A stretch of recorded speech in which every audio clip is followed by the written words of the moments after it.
Israel needs at least 100,000 men to defeat Hezbollah.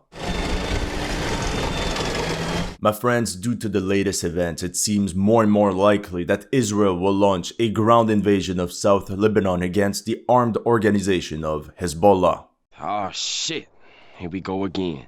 Don't believe me? Check out what happened on the 13th of July. These Israeli soldiers posted in the Gaza Strip asked, "What's next?" And Netanyahu replied, "The North." On top of that, Netanyahu just came back from the US Congress. I think this says it all. Now let's take a look at the mainstream media in the Middle East. From Al Jazeera, Netanyahu says Israel prepared for very intense operation near Lebanon. Israel ready for all-out war. Same thing for sources in Hebrew. Israel is preparing for an extreme scenario. A date has been set for a ground operation in Lebanon. And here from Haaretz, the danger of a third Lebanon war is increasing. Since October 7th, 2023, Hezbollah fired 7,500 rockets and missiles towards Israel, forcing tens of thousands of civilians to be relocated. Some of their drones even managed to fly right above some of Israel's most critical infrastructure, like the port of Haifa and all the military installations over the Golan Heights. Disgusting shit. Put simply, tensions between Israel and Hezbollah have reached a point of no return. As late as the 22nd of July, Hezbollah sent a barrage of rockets in the surroundings of Haifa. And on Saturday, the 27th of July, a Hezbollah rocket hit a group of Israeli youth, causing 12 fatalities. French newspaper Le Monde reported, after deadly attack on Golan Heights, Israel says Hezbollah has crossed all red lines. As you can imagine, Israel has to react. The big question is how. Many Israeli officers are extremely worried. Yoel Gozansky, a former official on Israel's National Security Council, said, Israel is used to fighting short wars. And historically speaking, that's true. However, the thing is, we can already say that Hezbollah and Israel are already in a state of war. For months, Israel already retaliated with numerous airstrikes on various enemy launch sites across Lebanon and Syria. This means ground operations are only a step away. Thing is, it's not the first time since Israel considered such an option. They did that in 1978, 1982, and 2006. The problem for IDF commanders is that Hezbollah has grown in strength and dramatically improved its military since the last war in 2006. On top of that, Hezbollah benefits from the support of Iran and various Shia factions across the region. In the end, there are multiple options for the Israel Defense Forces, such as a massive aerial campaign, like in this famous Israeli song, Kol Yom Hiftzatzi et Sidon. I bombed Sidon every day. Israel could also launch a limited-scale ground operation, or they could go balls to the wall with an all-out offensive like they did in 1982, which brought them to the gates of Beirut. This is what we'll cover today. Due to the sensitive nature of this conflict, I used this app and website by Ground News for my research. While browsing, I found this story. Israel just eliminated another senior Hezbollah commander. Now, Ground News has found 69 articles covering this story with a near even split of coverage coming from the left and right. But how each side is reporting on it is where it gets interesting. For example, right-leaning Fox News reports how diplomats are working to prevent a full-on war in Lebanon, while left-leaning Hindustan Times questions if the IDF is actually inducing it.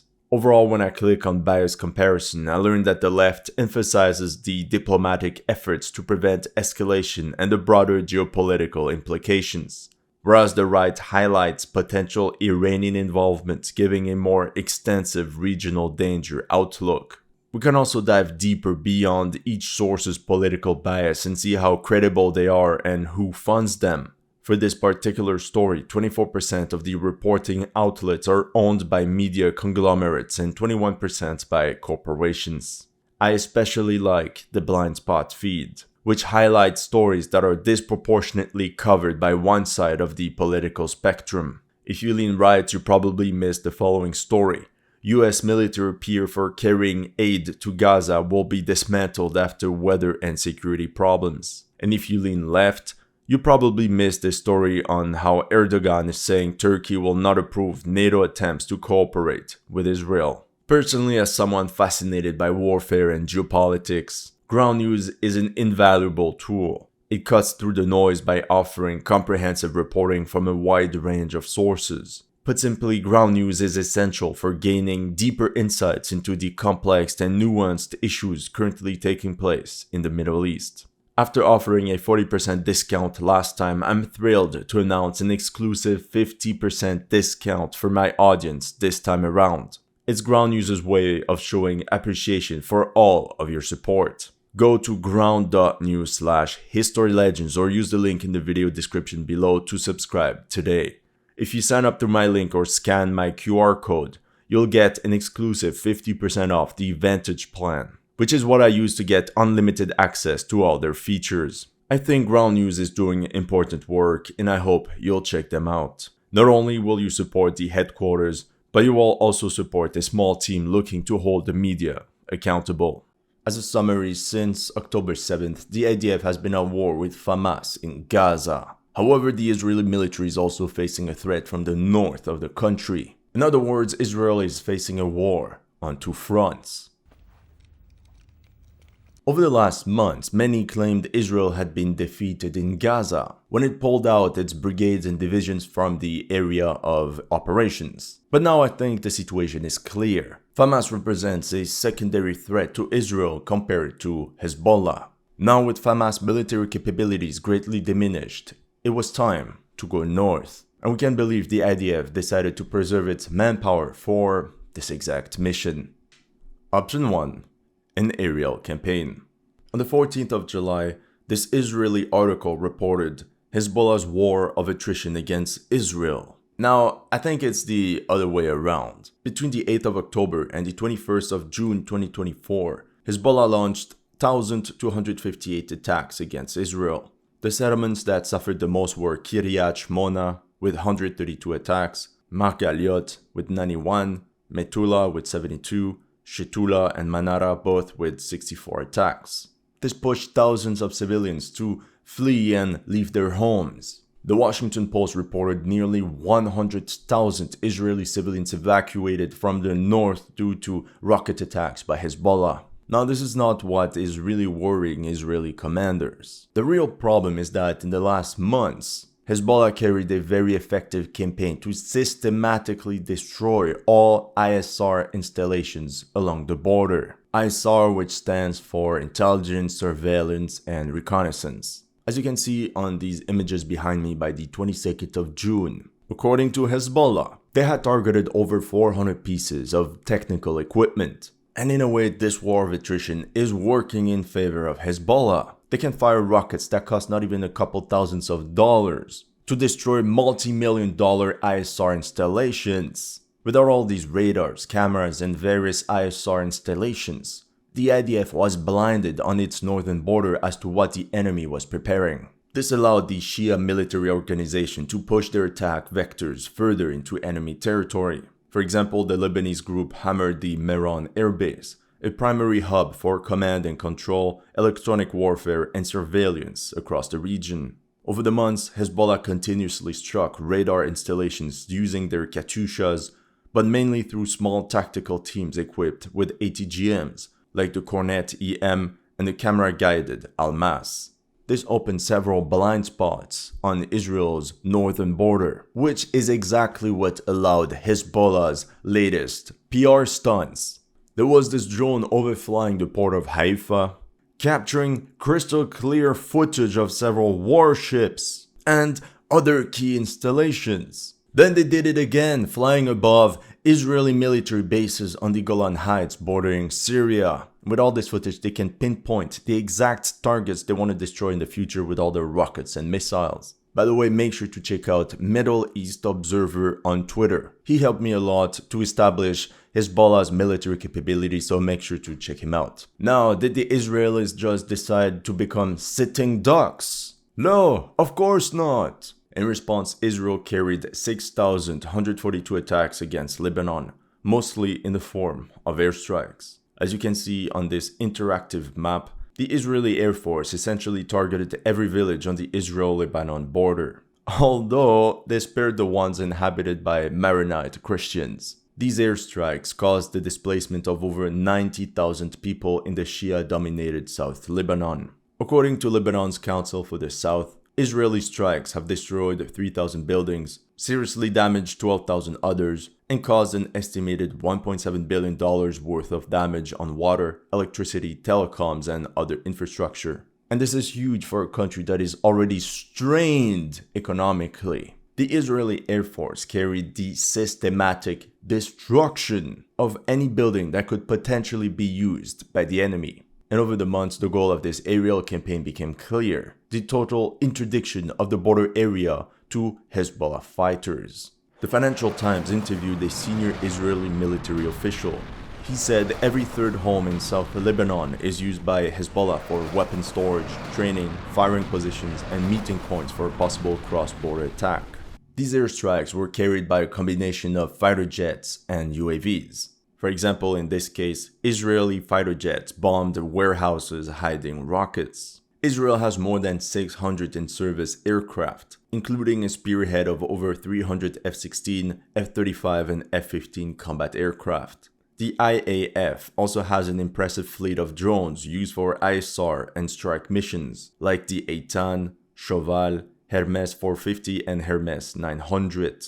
On top of that, Israel's Air Force officially received a new, secretive 5th-generation UAV called the Spark. Their objective was to create a dead zone 5 kilometers deep north of the Israel-Lebanon border, which would in theory prevent these ATGM units and various rocket launchers to fire towards Israel. For example, you can see the destruction in the border village of Ait al-Shab, where 292 buildings had been destroyed. In the end, observers noted that the structural damage, environmental degradation, and economic harm have left a strip of land resembling the buffer zone that Israel wants to establish in Lebanon. Israel also wanted to disrupt Hezbollah's logistics, and by slowing down the amount of supplies going from Iran towards Lebanon. That's why throughout 2024, Israel carried 20 airstrikes on Hezbollah-affiliated targets in Syria, and 43 the year before in 2023. And a little side note, a lot of these airstrikes on Syria fly over the airspace of Jordan, which allows Israeli aircraft to bypass the bulk of Syrian air defense systems. By the end of June 2024, it seems Israel's aerial campaign brought positive results. According to various reports, Hezbollah observers could not freely reach the border and troops had difficulty moving without being exposed. The main problem was that Israel was starting to run low on ammunition. The determining factor was revealed by the Washington Post on the 10th of July. The pause delivery included 1,800 2,000-pound bombs which remain on hold for now, but a supply of 1,700 500-pound bombs will move forward. A great success! At this rate, Israel can afford to continue this campaign of aerial interdiction for months, since they have suffered relatively low casualties. As a reminder, between October 7th and July 7th on the Gaza front in the south, the IDF suffered 680 fatalities and over 4,000 wounded military personnel in the war against Hamas. Now, according to AFP, at least 33 Israelis have been reported KIA since October 8th in strikes launched by Hezbollah, of whom 13 civilians and 20 IDF soldiers. And to that we can add the latest attack against the Israeli youth. But overall, we have 20 IDF soldiers KIA in the north and 680 in the south. Hassan Nasrallah, the leader of Hezbollah, mentioned having inflicted thousands of casualties on the IDF. I think they even said 2,000 IDF soldiers had died in battle due to their rocket attacks. Right. Now, according to the same source by AFP, Lebanon's losses amounted to 511, of which 104 were civilians. This would mean around 400 Hezbollah fighters KIA, whereas the Financial Times journalist in Lebanon spoke of 320 military deaths. Let's round it up to around 350. This means the current KD ratio is favorable to Israel, 1 military fatality for 17 enemies. And some of them were high-ranking officials. On the 3rd of July, an Israeli drone bombed the vehicle of Abu Na'amat Nassar, one of Hezbollah's division commanders. Then Hezbollah retaliated by firing 300 rockets and 20 drones. End result, one IDF reservist, KIA. All this show, all this spectacle and fireworks. Hundreds of rockets for one enemy soldier. On top of that, Israel carried more than 6,000 airstrikes. Yet Hezbollah only managed to shoot down 4 UAVs. One Hermes 450 in February, another one on April 6, plus 2 Hermes 900, one on the 1st of June and the second on the 10th of June. Perhaps Hezbollah is also preserving their anti-aerial capabilities for the big day. Despite numerous PR stunts, this war of attrition is more costly than we think for Hezbollah. They already lost seemingly hundreds of fighters, and I don't think the militia's best soldiers are down to become sitting ducks. Nasrallah could also order them to withdraw from the border area, but this move would be perceived as weakness and as a defeat. So for now, Hezbollah is in a difficult position, where they essentially have to trade manpower for time. All this is beautiful, but aerial campaigns have notoriously shown that they're incapable of fully defeating an enemy. At the same time, Guzhansky thinks an Israeli invasion of Lebanon could be a trap, pulling Israel into another grueling war with no endgame. Option 2, a limited scale offensive. So a first kind of response could be a limited scale offensive. Most of Hezbollah's ATGMs have a max range of 10 kilometers. So one option would be to push 5 to 10 kilometers inside Lebanon and put these weapons out of range of Israeli bases. But this wouldn't solve the problem of all the rockets flying into Israel. Let's take a look at the historical examples of 1978 against the PLO and 2006 against Hezbollah. It more or less followed the same principles. Let's start with Operation Litani 1978. Operation Litani was launched on the 14th of March 1978 in response to an attack on Israeli civilians near Tel Aviv by Palestinian militants based in Lebanon. Following a massive artillery and aerial bombardment, 25,000 Israelis advanced inside South Lebanon. Meanwhile, paratroopers landed from helicopters to capture all the bridges on the Litani River, meant to cut off the PLO's axis of retreat. Within a week, Israeli forces invaded the entire area south of the Litani River, except the city of Tyre, or like they say in Arabic, Sur. In this operation, the IDF lost 20 soldiers KIA, whereas PLO units and their allies lost around 1,100. Despite the tactical success of the mission, PLO units simply evaded ground forces and still managed to slip away to the north due to the porous area of control by Israeli paratroopers. Once the Israelis left, the PLO came back. Now, from a political perspective, the Israeli intervention did not stop PLO attacks against Israel from South Lebanon. Even worse, from that moment on, the Lebanese civil war intensified in violence. Since the 1978 quickie was not enough, this prompted round 2 with the 1982 invasion of Lebanon. More on that in a moment. Now let's move on to the 2006 War of Lebanon. In the early hours of July 12, 2006, 24 Hezbollah operatives launched a cross-border raid and ambushed an IDF patrol. The attack resulted in 8 Israelis KIA and another 2 were captured. In exchange for the 2 Israeli POWs, Hezbollah asked for the release of all Lebanese prisoners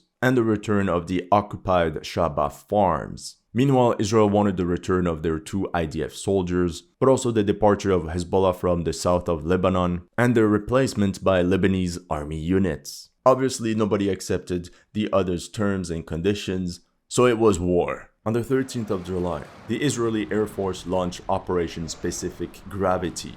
Within 34 minutes, they destroyed more than 50 of Hezbollah's long-range rocket launchers. In this first phase of the war, Israel carried a major air bombing campaign coupled with a few special operations raids into South Lebanon. Throughout the war, but especially within the first 2 weeks, the IAF conducted 15,000 strike missions on Hezbollah-related targets across Lebanon. As you can see on this map, they mainly focused on South Lebanon, but also in the capital Beirut, and another Shia stronghold, the Bekaa Valley, that I unintentionally crossed a couple years ago. Because of my love for history, I dragged my friends right to Baalbek, one of Hezbollah's strongholds. I mean, I really wanted to visit the Temple of Bacchus, which, by the way, was exceptional. Maybe I should tell you this story another time. Hezbollah responded to these airstrikes by firing an estimated 4,000 rockets, most of the time using 122mm Katyushas stationed within 20 kilometers of the Israeli border.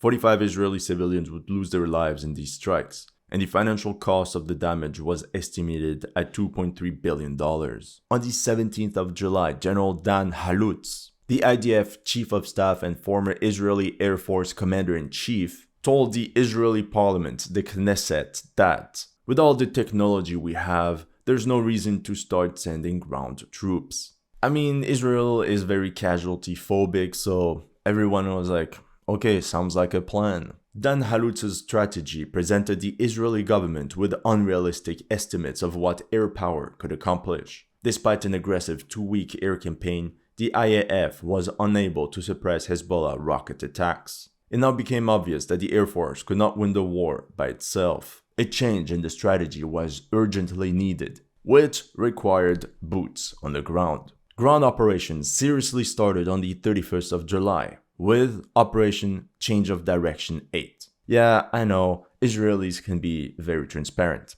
8 IDF brigades advanced into enemy territory to establish a security zone along the entire border. Despite this offensive, Hezbollah forces continued to rain rocket attacks on the north of Israel. More importantly, they waited for IDF units from prepared fortified positions and made use of advanced weaponry to inflict heavy casualties. On August 11, the IDF launched Operation Change of Direction 11 by increasing ground forces to 5 divisions or 30,000 troops. The second phase was meant to push to the Litani, just like in good old times.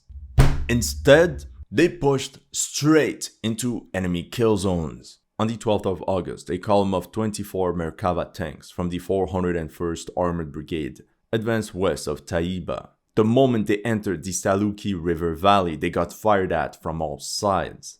Hezbollah fighters used ATGMs like the Russian-made Kornet and destroyed 11 Merkava tanks within seconds. By the end of the ambush, 12 Israeli soldiers had fallen on the battlefield, including 2 company commanders. It's not a surprise that Operation Change of Direction 11 ended quickly, and by the 14th of August it was GG well played, as Israel and Hezbollah implemented a UN Security Council ceasefire. In these 4 days of intense fighting, the IDF lost 34 soldiers KIA, 447 wounded, 20 armored vehicles destroyed or damaged, and 1 helicopter was downed. By the time of the ceasefire, the IDF had captured more than a dozen urban areas, but overall only pushed 8 kilometers inside South Lebanon. Put simply, the Israeli military could not stomach more casualties. In 34 days of war, the IDF had sustained 119 combat fatalities, as well as 750 wounded. Anti-tank missiles were responsible for half of the losses, 25% from mines and various light weapons, 10% from rockets, 10% from friendly fire, and 5% from accidents. Israel's ground forces lost 60 armored vehicles, including 22 tanks, of which 5 were complete write-offs. Meanwhile, the Israeli Air Force lost 5 aircraft, of which 4 from accidents, and the Navy lost the INS Hanit corvette from a Chinese-made C-802 anti-ship missile. On the other side, Hezbollah lost an estimated 500 combatants KIA and around 3,000 others wounded. Considering the initial strength of Hezbollah standing at about 16,000 professional soldiers and reservists, we can estimate that Hezbollah lost 20% of its fighting strength within a month. But it's also important to admit that these losses could be easily replaced due to Hezbollah's heavy militarization of the Shia population of South Lebanon. They would even go on to save Bashar al-Assad during the Syrian civil war a couple years later, where, let's be honest, Hezbollah assault units played a crucial role. In the end, the 2006 war was inconclusive at best, since Israel's objectives were not met. Hezbollah not only strengthened its geopolitical situation in South Lebanon, but also drastically increased its prestige among the Lebanese people and all across the Middle East. As the historical examples of 1978 and 2006 show us, For Israel, a limited-scale offensive involving 25,000 to 30,000 troops will definitely not be enough to root out Hezbollah from the south of Lebanon. We also saw what 40,000 soldiers could accomplish in Gaza against fighters that have been under embargo for years. It's been 9-10 months and it's still far from over. Imagine what it's going to be like against Hezbollah units entrenched in countless fortified positions, all linked by tunnels. Not only that, but the terrain of South Lebanon greatly favors the defender. Rocky hills, forests, steep river valleys, and countless urban areas. Option 3. Full-scale invasion. Like I told you earlier, in the last 20 years, Hezbollah has acquired numerous weapons, like the Almas ATGM, which is a copy of the Israeli Spike, the Tufan, a copy of the American BGM-71 TOW missile, and the Tarala launcher, which is a local invention and basically a double Russian cornet. And there's certainly many more weapons. So yes, it's true that Hezbollah has an impressive arsenal. But Israel military personnel now have combat experience. Whether we like it or not, their brigades have gained significant combat capabilities in Gaza. And we can believe they have greatly improved from a tactical perspective. And if we say this about the soldiers, the ground troops, we can also say this about Israel's chief of staff, the headquarters. In the end, this means defeating Hezbollah will require a large-scale offensive with thousands of infantrymen that will search and destroy these bunkers and anti-tank weapons. Israeli generals will need to reopen their dusty drawers and pull out a plan codenamed Peace for Galilee. In 1982, the IDF swarmed PLO and Syrian army units with 76,000 troops, 1,250 tanks, and 1,500 IFVs. I would even go as far as to say that in 2024, Israel needs at least 100,000 men to defeat Hezbollah. Otherwise, there's no point of even launching ground operations if it's to F around like they did so many times. We could be looking at 3 task forces that would advance along the entire border in 3 waves of 30,000 troops each. Just like in the past, the operational objective will be the Litani River. The first wave will have to pierce through enemy lines. As the first wave rushes for the bridges over the Litani River and bypasses enemy points of resistance, the role of the second wave will be to clear these strongholds. I think the third wave will mainly be composed of reserve units, which will be necessary to occupy the conquered terrain and prevent enemy forces from coming back. In the end, dislodging Hezbollah from the south of Lebanon will be extremely difficult. So another option would be to make use of the IDF's advantage in armored units and mobility by concentrating their best brigades around Metula.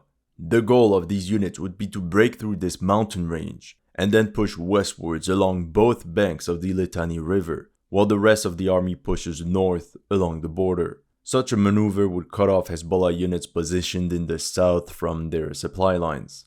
If you want, I can make a more detailed video on how this operation could be carried out. That's all I have for you today. Let me know in the comment section what you thought of my analysis. If you're new to this channel, make sure to like and subscribe. And if you want to support my work, make sure to check out my Patreon or PayPal. The link is in the description below.